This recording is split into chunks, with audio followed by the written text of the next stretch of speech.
신명기 말씀 34장까지 있는데요. 30장부터 앞부분에도 그렇지만 너희가 들어갈 가나안 땅에서 너희가 이렇게 살아라. 하나님의 백성이다. 그것이 너희의 정체성이다. 들어가자마자 보이는 그 땅의 죄악된 문화들, 또 악한 행실들, 또 그 중심에 있는 우상 숭배들, 여러 가지로 유혹거리들이 참 많이 있죠. 그런 이스라엘 백성에게 말씀으로 정신무장을 시키는 것이 바로 신명기에 나오는 모세의 설교입니다. 뒷부분으로 갈수록 더 선명하게, 더 확실하게 말씀을 따르고 그 땅에 들어가서 살아갈 것을 모세가 촉구합니다. 특별히 오늘 본문에서는 너희가 하나님의 말씀에 순종하기로 결단을 하면, 그 마음이 너희 가운데 있으면 하나님께서도 너희를 받으신다. 심지어는 징계 중에 있을 때라도, 포로로 다른 나라에 흩어져 있을 때라도 하나님의 말씀을 붙들고 그 마음을 하나님께로 향한다면 하나님께서도 역시 마음을 하나님께서 돌이키신다. 그것을 말하고 있습니다. 오늘 말씀 1절에 보면 내가 내게 진술한 모든 복과 저주가 내게 임함으로 내가 내 하나님 여호와로부터 쫓겨간 모든 나라 가운데서 이 일이 마음에서 기억나거든 너와 내 자손이 내 하나님 여호와께로 돌아와 내가 오늘 내게 명령한 것을 온전히 따라 마음을 다하고 뜻을 다하여 여호와의 말씀을 청종하면, 이제 그때부터 하나님께서 이렇게 바꿔주신다, 회복시켜주신다라고 말씀하고 있습니다. 삶에 보이는 현실의 문제도 들어가서 보면 영적인 문제일 때가 참 많이 있습니다. 하나님과의 관계성에서 문제가 생기는 것이고요. 그것이 현상적으로 드러나는 것 뿐이죠. 증상이 있을 때 원인을 손대야 증상이 없어지는 것이지, 증상을 완화시키는 것만 가지고는 근본적인 문제가 해결되지 않습니다. 수압이 아무리 세도 호수가 꺾여 있으면 물이 나오지 않는 것과 똑같죠. 풀어야 할 것은 하나님과의 관계 속에서 내가 하나님 앞에 내 마음이 온전한가, 내가 하나님의 말씀을 붙들고 그의 음성을 청종하고 그 순종의 길을 걸어가고 있는가, 그것이 항상 핵심입니다. 그래서 신앙이 좋다, 다른 게 아니고 하나님과의 관계성이 좋다라는 것이고요. 신앙이 좀 약해졌다, 그건 역시 하나님과의 관계성이 약해졌다라는 것입니다. 내가 스스로 열매 맺을 수 없죠. 우리는 가지입니다. 나무는 주님이시고요. 나무 대신 주님께 가진 우리가 붙어만 있으면 당연히 그 삶은 많은 열매를 맺게 되어 있습니다. 그래서 오늘 말씀을 통해서 우리가 붙들어야 할 것은 순종의 능력이죠. 순종의 능력이 참 큽니다. 바닥에 있을 때도 내 마음이 하나님께로 향하고 하나님의 말씀을 꼭 붙들고 순종한다면 하나님께서 그 인생을 회복시켜 주시죠. 포로가 되었어도 돌이켜 회복시켜 주십니다.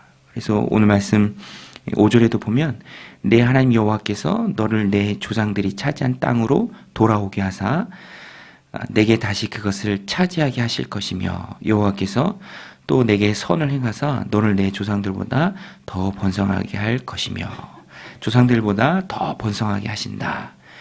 순종된 발걸음에 주시는 주님의 약속입니다. 회복하되 이전보다 훨씬 더 낫도록 회복시켜 주신다.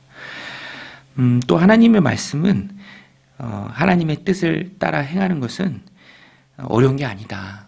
오늘 말씀에 눈에 들어오는 구절이죠. 11절에 보면 내가 오늘 내게 명령한 이 명령은 내게 어려운 것도 아니요 먼 것도 아니라 하늘에 있는 것도 아니니 내가 이르기를 누가 우리를 위하여 하늘에 올라가 그의 명령을 우리에게로 가지고 와서 우리에게 들려 행하게 하려 할 것이 아니다.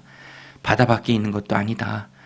매우 가까이 있는 것이다. 14절이죠. 오직 그 말씀이 내게 매우 가까워서 내 입에 있으며 내 마음에 있은즉 내가 이를 행할 수 있느니라. 우리는 몰라서 못하는 건 아니에요. 그런 말도 있잖아요. 세상을 살아갈 때 필요한 건 유치원에서 다 배웠다. 유치원에서 배운 것을 실천하는 게 중요하지, 실천하지 못하면 아무리 안다라고 한들 의미가 없다라는 것입니다. 지식적인 것을 많이 쌓다고 해서 그 사람의 신앙이 하나님과 사람들 앞에서 온전한 것이 아닙니다. 많이 채우지 못해서 못하는 것이 아니라, 몰라서 못하는 것이 아니라 알지만 그것을 실행하지 못하라는 것이죠. 어떤 때에는 좀 덜어내야 할 때가 참 많이 있습니다. 정보가 너무 많죠. 홍수의 시대에 살아가고 있습니다. 매우 가까운 말씀, 익히 너무 잘 아는 말씀, 기본적인 말씀, 그것을 내 삶에 실천하는 게 훨씬 더 중요하죠. 그래서 오늘 본문에 보면은 우리가 구해야 할 것이 무엇인가를 잘 말씀해 주고 있는데요. 읽으셔서 이렇게 눈치채셨지만 오늘 본문에 보면 마음이란 말이 참 많이 나옵니다. 마음. 우리의 마음, 하나님의 마음. 네가 마음을 돌이켜라. 나도 마음을 돌이키겠다. 또 하나님께서 마음에 할례를 베푸신다. 6절에도 보면 내 하나님 여호와께서 내 마음과 내 자손의 마음에 할례를 베푸사 너로 마음을 다하여 뜻을 다하여 내 하나님 여호와를 사랑하게 하사 너로 생명을 얻게 하실 것이며, 우리가 하나님 앞에 구하고 기도해야 할 것은 하나님 우리의 마음을 지켜주옵소서. 우리가 우리의 마음을 잘 지켜서 또 하나님 우리의 마음을 지켜주셔서 우리의 마음인 늘 하나님을 향하게 하옵소서. 항상 신앙생활이라는 것이 하나님 앞에 우리의 마음을 바르게 하는 것이죠. 그런데 그것이 참 어렵게 느껴지기도 합니다. 그래서 내 힘만 가지고 되는 것이 아니라 성령님이 힘주시고 또 하나님이 우리의 마음을 굳게 붙들어 주셨을 때 가능하죠. 그래서 우리가 항상 마음의 결단이 있어야 합니다. 오늘 말씀 뒷부분에 보면 하나님께서 이렇게 명확하게 말씀하고 계십니다. 15절에 보면 보라 내가 오늘 생명과 복과 사망과 화를 내 앞에 두었나니, 또 19절에도 내가 오늘 하늘과 땅을 불러 너희에게 증거를 삼노라.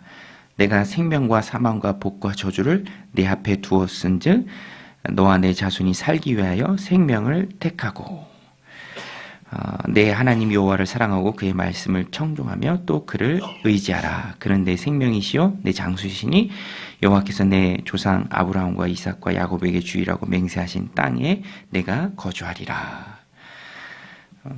신앙생활은 선택의 연속이죠. 또 잘 선택함의 성숙함을 보여주는 것이 선택을 통해서 나타납니다. 그리고 그 중심에는 우리가 우리의 마음을 잘 지켜야 잘 선택할 수 있다라는 것입니다. 선택은 마음에서 나오는 것이죠. 그래서 항상 우리가 우리의 마음을 잘 붙들어야 합니다.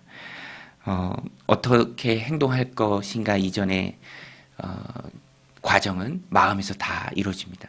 신앙의 좌소가 마음이죠.